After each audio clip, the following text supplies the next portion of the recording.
I do have to level with people on this. This will not be easy. It is now clear that the impact of this war will affect the future of our country. The war in the Middle East has caused the biggest spike in petrol and diesel prices in history. Australia is not an active participant in this war, but all Australians are paying higher prices because of it. If you can switch to catching the train or bus or tram to work, do so. That builds our reserves and it saves fuel for people who have no choice but to drive. The months ahead may not be easy. The next part of the challenge that we were facing was the supply and the pricing of petroleum products. Our authorities are all continuing to find new sources for the supply. And although we cannot be assured right now of the supply, we can be sure that at least for 45 days we will be all right. Efisiensi mobilitas, termasuk pembatasan penggunaan kendaraan dinas 50%, kecuali untuk operasional dan kendaraan listrik, dan mendorong penggunaan transportasi publik. Untuk memastikan distribusi BBM, pemerintah akan melakukan. वैसे पिछले video में हमने आपको बताया था कि कैसे Donald Trump कह रहा है कि we will bomb them to the stone age, मतलब इतने बम फोड़ेंगे, मतलब फुल्ली आके एकदम फुल टेररिस्ट की तरह ही बात कर रहा है। एंड आज हम देखते हैं कि जो टॉप बंदा है, मतलब यूएस आर्मी का टॉप बंदा, who is in fact senior to the current जो चीफ ऑफ डिफेंस स्टाफ है, जनरल के जो आके ब्रीफिंग देता है, झूठ बोलता है, जो उससे भी सीनियर है ये इंसान। He has resigned. एंड सिर्फ इतना ही नहीं, 2 और सीनियर ऑफिसर्स हैं जिन्होंने भी रिजाइन कर दिया है। तो असली में तो ये हुआ है कि जो पीट हेग्सेथ है उन्होंने बोल दिया कि भाई आप लोग निकलिए। अब सवाल ये उठता है इन लोगों ने क्यों रिजाइन किया। देखो, ये अमेरिकन आर्मी है, ये इतने सालों से वॉर क्राइम्स कमिट करते हुए आ रहे हैं, तो सिविलियन टारगेट्स को टारगेट करना आई डोंट थिंक इतना प्रॉब्लम रहा होगा इनको प्रॉब्लम है ग्राउंड इन्वेजन से। एंड यही बात लैरी जॉनसन कंफर्म कर रहे हैं, क्योंकि ग्राउंड इन्वेजन होगा, फालतू के लोग मारे जाएंगे, फालतू के कुछ भी अचीव नहीं हो पाएगा। मतलब सिंपल बात है, अगर आप एक आध आइलैंड को कब्जा भी लोगे, उसको होल्ड कैसे कर पाओगे। एंड अगर मान लो आपने कब्जा भी लिया, क्या बदलता है उससे स्ट्रेट ऑफ हॉर्मुज तो खुल नहीं जाएगा। एक और सवाल जो मन में आता है, क्या इससे चेन ऑफ रेजिग्नेशन आ जाएगा। बहुत सारे लोग बोलेंगे कि भाई we are also against it, फिर तो केओस मच जाएगा अमेरिका में, केओस, अगर चेन ऑफ रेजिग्नेशन हो जाए तो। वैसे हमने ऑलमोस्ट एवरी डे पर वॉर की कवरेज करी है, तो आपको उसको जाके देखना पड़ेगा for like to get a full picture of all the analysis and जितने पूरे लॉसेज हुए हैं। बट यहाँ पे हम बात करेंगे अभी जो लेटेस्ट हुए हैं, जो वहाँ पे नहीं कवर किए हैं। तो यहाँ पे ईरान कह रहा है कि उन्होंने यूएस जेट्स को टारगेट किया है जो जॉर्डन के बेस में थे। And I was listening to Colonel McGregor, उन्होंने भी कंफर्म किया है कि जॉर्डन में जो एयरबेस है उस पे बहुत ज्यादा बमबारी हो रही है, बहुत ज्यादा। ईरान का ये कहना है कि स्ट्रेट ऑफ हॉर्मुज के पास एक और फाइटर जेट को गिराया है ईरान ने, ठीक है। अमेरिका इस बात को रिजेक्ट करता है, पर पूरा वीडियो आ गया है भाई सामने, पूरा वीडियो। इसके अलावा 16 MQ-9 रीपर ड्रोन्स, जिसका हर एक का कॉस्ट होता है अराउंड $30 to $35 मिलियन, मतलब ऑलमोस्ट $500 बिलियन के ड्रोन्स ही उड़ा चुका है ईरान। ये मत बोलना भाई कि अब ईरान का एयर डिफेंस नहीं चल रहा, बिकॉज जो एयर डिफेंस है, जो क्लासिक एयर डिफेंस है, वो एक्चुअली टारगेट करता है ड्रोन्स को, टारगेट करता है एयरक्राफ्ट को। ये जो मिसाइल आ रही है एंड मिसाइल को अपन हिट कर देंगे, वो वाला एयर डिफेंस तो जुमला ही है जो हम देख चुके हैं, ठीक है। एंड ये तो कुछ ही लॉसेज हुए हैं, बेसिस खत्म हो चुके हैं उनके, ठीक है, रेडार्स खत्म हो चुके हैं, एवैक्स एयरक्राफ्ट्स खत्म हो चुके हैं, F-35 जेट एक तक गिरा चुका है ईरान। एंड अब तो इनके लिए प्रॉब्लम और ज्यादा बढ़ती जा रही है। अब इटली ने बोल दिया हमारे बेसिस नहीं यूज होंगे, स्पेन तो पहले ही मना कर चुका था, स्पेन ने अपना एयर स्पेस भी देने से मना कर दिया था। अब ऑस्ट्रिया भी कह रहा है, देखो ऑस्ट्रिया छोटी सी कंट्री है, तो आई डोंट नो कितना फर्क पड़ेगा to their flight times, just because अगर वहां का एयर स्पेस बंद है तो। पर बात उसकी नहीं है, बात ये है कि सारे अब इनके अगेंस्ट हो रहे हैं कि भाई तुमने फालतू का ये वॉर चालू करवा दिया। स्ट्रेट ऑफ हॉर्मुज तुम कह रहे हो खुलवाओ, हमको कह रहे हो खुलवाओ, खुद जाके खुलवाओगे नहीं। एंड सबसे इंपॉर्टेंट बात तो ये है, तुम्हारे अटैक करने से पहले खुला तो था। एंड ऊपर से ट्रंप किस टाइप के स्टेटमेंट देता है, we will bomb them to the stone age, ये वो। भाई मैं तो ये सोचता हूँ कितने बड़े गधे मरे होंगे एंड कितने सारे टेररिस्ट मरे होंगे कि ये आदमी पैदा हुआ है। एंड यूएस मिलिट्री की हालत देखो, ठीक है, दे आर सो डेस्परेट, जाके हाईवे ब्रिजेस ब्लो अप कर रहे हैं। इसका क्या मिलिट्री पर्पस है मुझे बताओ। ये सिविलियन इंफ्रास्ट्रक्चर को बेसिकली जाके हिट कर रहे हैं। And someone who has travelled to Iran extensively, उन्होंने काफी ईरान ट्रैवल किया हुआ है on behalf of the Indian government, उन्होंने मुझे बताया था कि जो ईरान की हाईवेज है ना, टॉप क्लास है, एकदम टॉप क्लास। इतना ही नहीं, इन्होंने इन ब्रिजेस पर जाके डबल टैप अटैक किए। जिसमें 2 लोग मारे भी गए। तो जो ट्रम्प है ना भाई, ही हैज़ लॉस्ट इट, ठीक है। ये एकदम टेररिज्म है at its finest, science of dispersion है, ठीक है। कुछ इससे कुछ नहीं अचीव होगा, कुछ नहीं। तुमको लगता है तुम उन लोग को सरेंडर करवा पाओगे? कोई भी न्यूज़ ऐसी आई है ईरान से जिससे लगता है कि लोग एकदम त्रस्त हो गए? They are carrying on with their lives. आसपास बम फटते रहते हैं। एक तो मैंने रील ये भी देखी थी कि 1:30 बज रहा है, आइसक्रीम शॉप अपना खोली है, अपने फैमिलीज वहां पे जाके आइसक्रीम खा रहे हैं रात के 1:30 बजे। पर इसका मतलब ये नहीं है कि नुकसान नहीं हो रहा, बहुत ज्यादा नुकसान हो रहा है। इतनी ज्यादा बॉम्बिंग्स की खबर आ रही है ईरानियन सिटीज से, इतने ज्यादा एक्सप्लोजन्स देखने को मिल रहे हैं, एंड ये भी नहीं क्लियर हो रहा कि टारगेट्स क्या थे। ये तो हम जानते ही हैं कि इन्होंने एक इतना पुराना, ऑलमोस्ट 1 सेंचुरी पुराना, 100 साल पुराना एक मेडिकल रिसर्च सेंटर था, फैसिलिटी थी, उसको डिस्ट्रॉय कर दिया। वहां पे कितने सारे अलग डिपार्टमेंट्स हैं वो बता रहे हैं सब खत्म हो चुका है। अब इमेजिन करो हमारे यहाँ पे एम्स के ऊपर बॉम्बार्डमेंट होने लगे, कैसा लगेगा आपको? इनकी जुर्रत देखो, अमेरिकन और इजरायलीज की, एकदम ही पागल हो चुके हैं। मिलिट्री वगैरह कहते हैं ना कि army man they are disciplined, ये वो। देखो इजराइल की आर्मी तो एकदम टेररिस्ट आर्मी है, IDF नहीं है, IOF है, इजरायली ऑफेंसिव फोर्सेस, ठीक है। अमेरिकन आर्मी कैसी है वो भी आपको साबित हो गया है। जाकर ये लोग ईरान के अंदर न्यूक्लियर प्लांट्स को डायरेक्टली बॉम्बार्ड कर रहे हैं, एंड रशिया कह रहा है भाई बस हो चुका है ये अब, क्योंकि उनका स्टाफ भी वहां पे काम करता है, एंड वो कह रहे हैं कि भाई हमको तो अपने स्टाफ को इवैक्यूएट करना है, तो they are asking for some kind of a ceasefire, ठीक है, एटलीस्ट इस चीज़ के, इस पर्पस के लिए कि हम अपने लोग तो वहां से निकाल लें। अब बात करते हैं इसराइल की, ठीक है। कंटिन्यूस वहाँ पे सायरन बजते रहते हैं, लगता है मुझे पूरे इसराइल में, बट खास तौर पे नॉर्दर्न इसराइल में तो कंटिन्यूस सायरन बजते रहते हैं। आई थिंक इन्होंने देख लिया है कि ये वीक लिंक है, यहाँ से लोगों को बाहर निकलवाओ, क्योंकि जब ये जाएंगे टेल अवीव और यहाँ पे जाएंगे, ठीक है, एंड उनको बॉम्ब शेल्टर तक में जगह नहीं मिलेगी, तब मजा आएगा इन लोगों को। तब इजरायलीज को पता चलेगा कि इसलिए बॉम्बार्डमेंट होती है ना, तो फिर क्या होता है। ये वाला वीडियो भी मैंने देखा, ये देखो, ये लोग जो हैं इजरायली लोग, वो ऊपर से, ठीक है, सायरन बज रहे हैं, मिसाइल अटैक हो रहा है, ये लोग जाके एजुकेशन मिनिस्टर है उसका घर खटखटा रहे हैं कि भाई खोलो खोलो खोलो। दरवाजे के दूसरे पार कौन है? ऑफ कोर्स IDF सोल्जर्स ही होंगे ना, नहीं खोल रहे वो किसी के लिए, नहीं खोल रहे। अब ईरान ने जो स्ट्राइक की थी सेंट्रल इसराइल के ऊपर, रिपोर्ट्स आ रही हैं, ड्रॉप साइड न्यूज़ रिपोर्ट कर रहा है कि ड्रोन फैक्ट्री को टारगेट किया गया था। यहाँ पे हर टाइप के ड्रोन बनाए जाते थे, डिफेंस के लिए भी बनाए जाते थे, ठीक है, एंड इसराइली गवर्नमेंट के लिए भी ड्रोन्स बनाए जाते थे, एंड यहाँ पे पार्ट्स बनाए जाते थे F-15 and F-16 fighter jets के लिए। तो ईरान की टारगेटिंग तो वाह भाई वाह। मैं एक चीज़ बहुत क्लियर बता दूं, अगर ईरान जाकर क्लियर कट सिविलियन साइट्स को टारगेट करता, क्लियर कट रेजिडेंशियल ब्लॉक्स को टारगेट करता विद एन इंटेंशन कि भाई मुझे लोगों को ही मारना है, न्यूज़ पे इतना ज़्यादा फ्लैश हो रहा होता, क्योंकि कितनी सारी मीडिया तो is controlled by the Zionist. अब ये भी कोई सीक्रेट रहा नहीं है। अब ईरान के अंदर जाके अमेरिकन एंड इजरायलीज ने स्टील प्लांट्स को टारगेट किया, तो भाई सिंपल है स्ट्रैटेजी, आप जितना एस्केलेट करोगे हम उतना एस्केलेट करेंगे।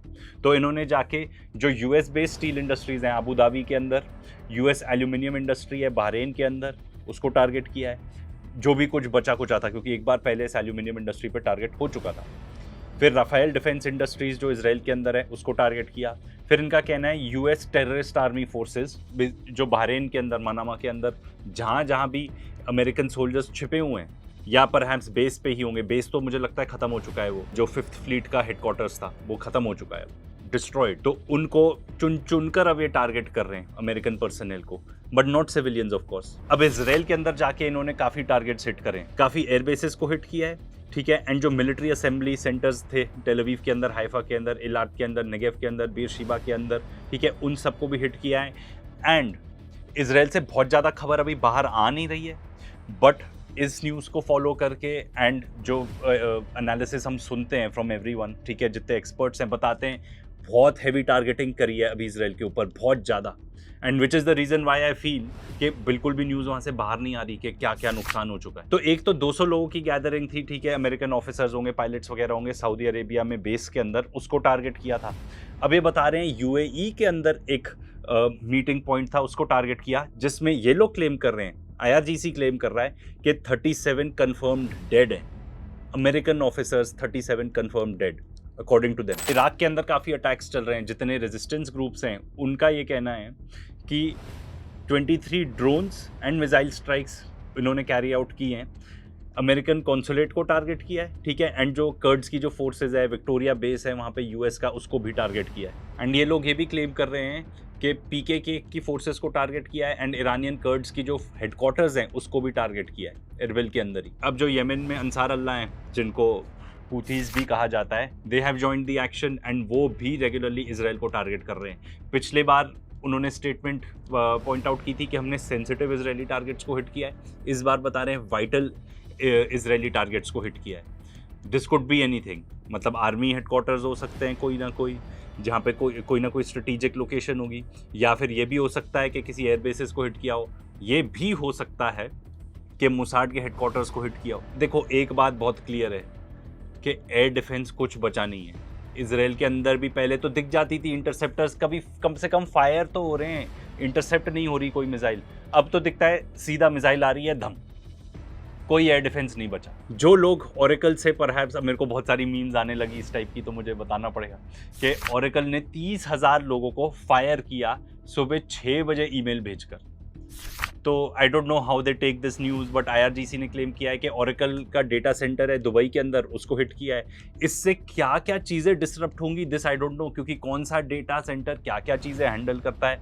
कहीं से उड़ती हुई खबर आई थी कि इंडिया के अंदर कुछ बेटिंग ऐप्स हैं उसको, या गेमिंग ऐप्स हैं उसको अफेक्ट करेगा। I honestly don't know. And media office जो दुबई का है वो तो आके रिजेक्ट करता है, नहीं ऐसा तो कुछ हुआ नहीं, ये वो, अरे एक नंबर के झूठे हैं, ठीक है। एंड सिंपल है भाई, आप किसको ट्रस्ट करते हो, ठीक है, ईरान को जो अपने उसके साथ प्रॉपर प्रूफ भी दे रहा है, या आप दुबई के एडमिनिस्ट्रेशन को ट्रस्ट करते हो जो एक्चुअली लोगों को पकड़ पकड़ कर जेल में डाल रही है। अगर वो बस कोई वीडियो बनाते हुए दिख गए तो भी आप अपने फ्रेंड्स फैमिली को भी नहीं शेयर कर सकते कि भाई ऐसा हुआ। फॉरगेट अबाउट कि आप इंस्टाग्राम वगैरह पे डाल रहे हो, वो तो कोई लोग डाल नहीं रहे। एंड सबसे बड़ी बात इसमें जो हुई है वो मुझे लगता है कि इन लोग ने काफ़ी ब्रिटिशर्स के साथ ऐसे किया, 50 से ज़्यादा लोगों को अरेस्ट किया, फिर वहाँ से एक hand written note smuggle out होके आता है जिससे पता चलता है कि उन लोग को बहुत बुरी तरीके से पीटा है, बहुत बुरी तरीके से। अरे गोरों को इस तरीके से पीट रहे हो।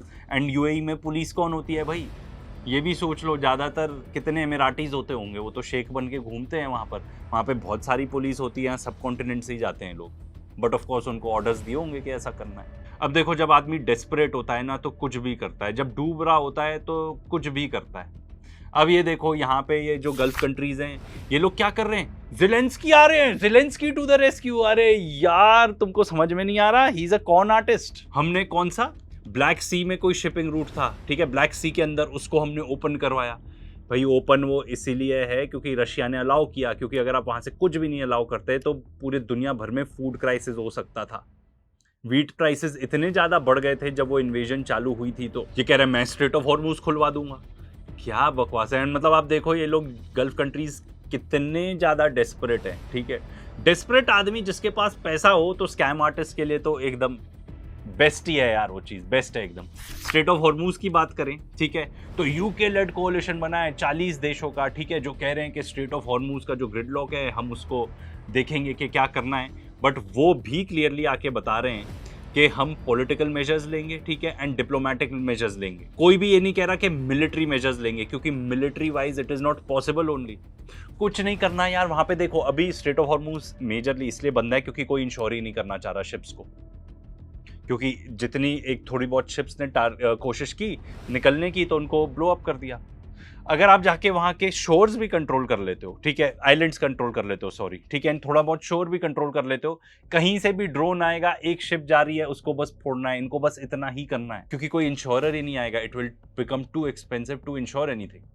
एंड देखो ईरान के पास सबसे बड़ा लेवरेज तो स्ट्रेट ऑफ हॉर्मुज ही है, एंड वो चाहते हैं, they are forcing the world के भाई आप आओ हमसे बातचीत करो, हम रास्ता निकालेंगे उसका कि क्या करना है। एंड देखो अगर आप मेरा ओपिनियन मांगो तो भाई I feel Iranians are fine guys, reasonable लोग हैं बहुत वो, ठीक है, एंड हर देश को जाके उनसे जाके नेगोशिएट करना चाहिए।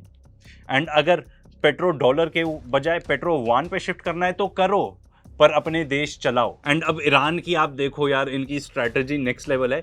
इन्होंने ओमान को जाके बोला कि भाई एक काम करते हैं यार, अपन ये स्ट्रेट ऑफ हॉर्मुज हमारे यहाँ से ही ज़्यादा निकलता है, एक प्रोटोकॉल बनाते हैं, ठीक है, जो भी हम टोल वो लेंगे लोगों से, तुम्हारा भी कट उसमें हमारा भी cut. I would say great move, very good move, ठीक है। अब इटली ने, ये बहुत इंपॉर्टेंट न्यूज़ है बिकॉज ये हम सबको इफेक्ट करती है। इटली कह रहा है कि हॉर्मुज ह्यूमैनिटेरियन कॉरिडोर बनाना चाहिए फर्टिलाइजर के लिए, ठीक है, एंड ये किसके लिए कर रहे हैं, ताकि फूड डिजास्टर बच सके अफ्रीका के अंदर। मैं तो कहूँगा देखो जो डेटा आपके सामने है कि 1/3 ऑफ फर्टिलाइजर यहाँ से निकलता है, आपको इस टाइप का कुछ कॉरिडोर सिर्फ अफ्रीका के लिए ही नहीं पूरी दुनिया के लिए बनाना पड़ेगा। एंड देखो यूएन कुछ स्टेटमेंट देता रहता है, मैं पढ़ने भी नहीं वाला हूँ वो क्या स्टेटमेंट दे रहे हैं, बिकॉज इट डजेंट मैटर। क्या ही बात करोगे आप यूनाइटेड नेशंस की, ये तो गाजा में ही फेल हो चुके थे, उससे बहुत पहले ही फेल हो चुके थे। सबसे पहले जब इन्होंने इजराइल को रिकग्नाइज किया, I think that was one failure. अब गाजा में पूरा जेनोसाइड हो गया, आप कुछ कर पाए उसको रोकने के लिए? नहीं।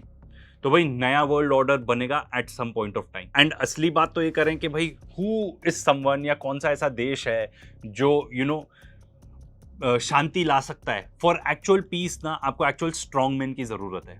एंड आज के डेट में जीसीसी कंट्रीज जितने ज़्यादा पुतिन से बात कर रहे हैं उतने शायद ट्रम्प से भी नहीं कर रही होंगी, आई डोंट नो। बट कई बार खबर आ जाती है कि ये जितने मोहम्मद बिन सलमान हैं, ठीक है, या बाकी और भी जो शेख हैं, they are actually trying to talk to Putin कि भाई कोई ना कोई रास्ता निकालो, क्योंकि पुतिन अच्छे से समझता है कि अमेरिकन कैसे हैं, ठीक है। एंड बातचीत भी होती है उनकी रशिया यूक्रेन वॉर से रिलेटेड, भले ही वॉर नहीं रुक पाया, कुछ तो बातचीत होती थी, ठीक है। उनके ईरान के साथ भी बहुत अच्छे रिलेशनशिप है, ठीक है।